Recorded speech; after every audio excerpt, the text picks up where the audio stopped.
Hello viewers, if you are new to the channel, please hit the like and subscribe button and share it with your friends. Also, click on the bell icon so that you get the latest information about the videos that are uploaded. Hello students, welcome back to the new video. In this video, we are going to continue the ongoing chapter number 15, Light. In today's session, we will discuss about the image formed by a plane mirror and its characteristics. Students, in the previous videos, we have learned about the regular reflection and irregular reflection. From a smooth and polished surface, the reflected rays move in a definite fixed manner, and from a rough surface, the reflected rays disperse in the different direction. So, we can say that a polished objects reflect more light compared to the rough objects. A mirror has a smooth polished surface on one of its sides. Okay. And it can reflect almost the entire amount of light falling on it. So, have you ever observed a plane mirror that you are using to see the face? Yes, one of its side is having a plain shiny surface, that is the reflecting surface, and the other side it is colored. So the polished reflecting surface acts as a mirror, and since it has got a polished surface, almost all light that falls on it can be reflected. In the same way, any object with a smooth or polished surface such as still water or a still plate acts like a mirror. What does it mean?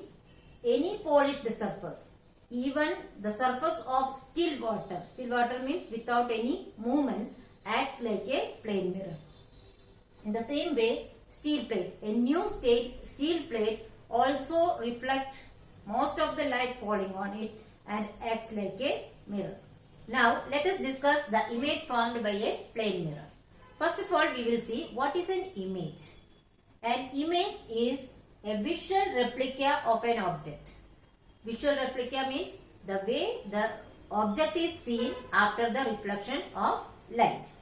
So, the image is defined as that point where the light rays coming from an object meet or appears to meet after reflection. That is why I told you the visual replica of an object after reflection. Okay, so image is that point where the light rays coming from an object meet or appears to meet after reflection. There are two types of images. One is real image and the other one is virtual image. Let us see about these images one by one. Now, let us see what is a real image. A real image is formed when the light rays coming from an object actually meet each other after reflection. That means the reflected rays actually meet and an image is formed. That type of image is known as real image. So, what are the characteristics of real images? A real image can be captured on the screen. We can obtain the image on a screen. That type of images are real images. Next, it is always inverted. The image is always inverted. What is the meaning of inversion? Inversion means upside down. So, if this is the object, the image will be like this. This top portion will become down.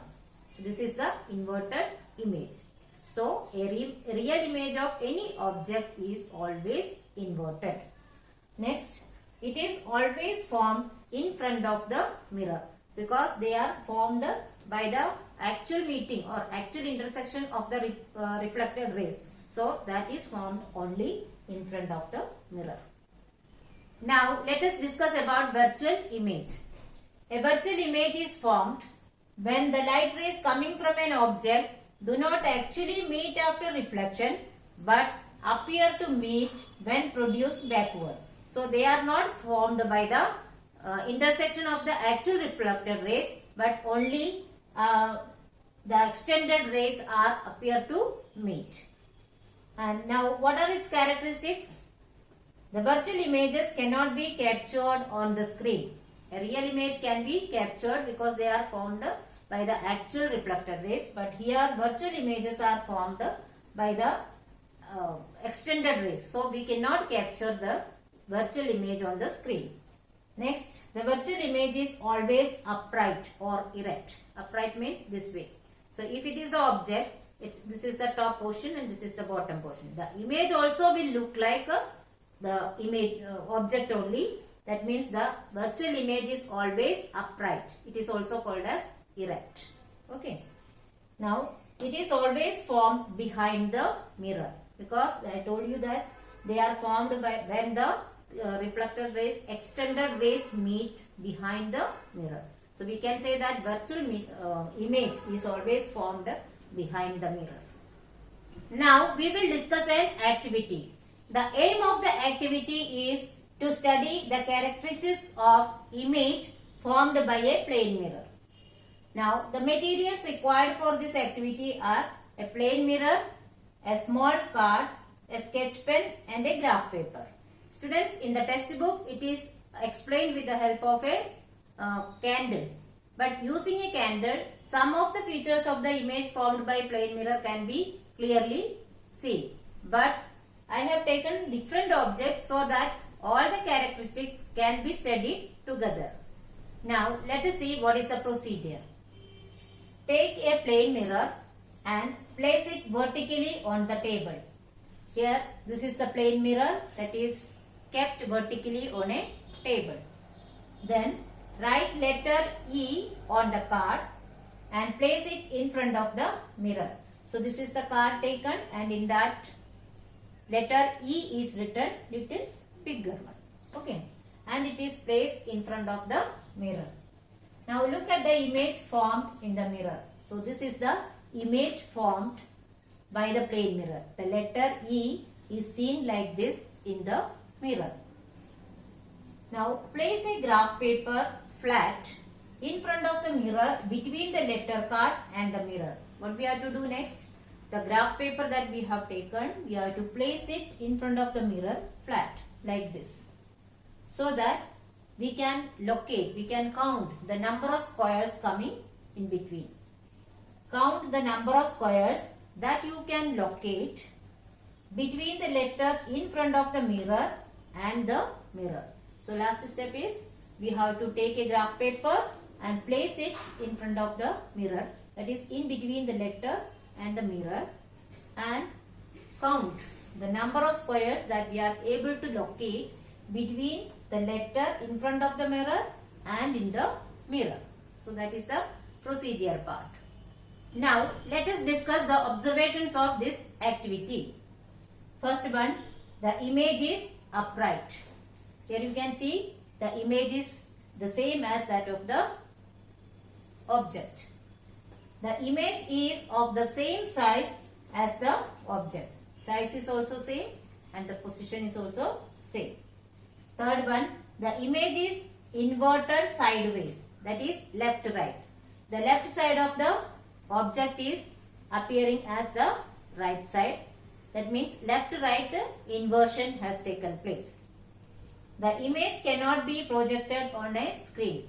The image, whatever, if we change the position of the object, in whatever position it may be kept, we cannot get the image on the screen. So we can say that the image cannot be projected on a screen. So what type of image it is? If it cannot be captured on the screen, it is a virtual image. The number of squares on the graph paper between the object and the mirror are equal to the number of squares between the image and the mirror. That means when we keep a graph paper here, the number of squares that we can locate between the object and the mirror and the image, both are equal. That means both object and image are at equal distance from the mirror. So these are the observations of this activity. Now let us see the conclusion of this activity.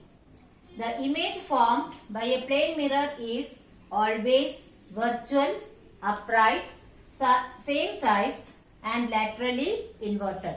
So the image formed by a plane mirror is always virtual. That means it cannot be captured on the screen.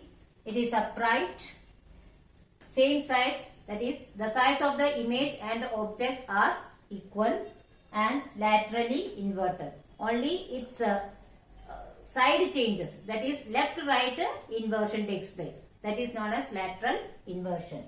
So what is lateral inversion? It is the effect in which the images seems to have their sides interchanged. That is, the left-right inversion of the image formed by a plane mirror is called lateral inversion. It is found only in the image formed by a plane mirror. That is why we can say that lateral inversion is one of the characteristics of the image formed by a plane mirror. Let us summarize the characteristics of the image formed by a plane mirror. Number 1, the image formed is always virtual. That is, it is not real. That means the image cannot be captured on the screen. Second, the image is laterally inverted. That is, left-right inversion takes place in the image. The size of the image is same as that of the object. Both image and objects are of the same size. Next, the image and objects are at equal distance from the mirror. That means the image and objects are at equidistance from the mirror. So students, I hope you have understood the topics very well. But still, if you have any doubt, you can write in the comment section. I will surely try to solve it as early as possible. Here are some review questions. Please solve it in your notebook. Thank you.